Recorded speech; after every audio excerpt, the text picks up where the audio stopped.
విరాయిస్తా. నీ టాలెంట్ మన ఇంటి వరకే ఉంచు. పక్కింటి వాళ్ళకి ఎదురింటి వాళ్ళకి ఫుడ్ సప్లై చేయక ఆవిడికి బెడ్ ఆటం తిరిగిందంటే ఆ పాప మనకు చుట్టుకుంటది.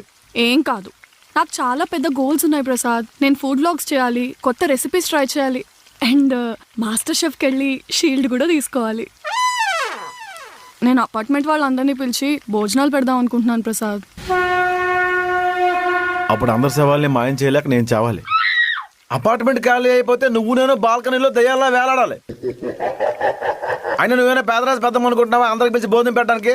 అప్పుడప్పుడు ఎదుటి వాళ్ళు గొప్పతనం ఒప్పుకోవడానికి గొప్ప మనసు ఉండాలి. నీ వంటలు తినాలంటే నాకు ఇమ్యూనిటీ పవర్ ఉండాలి.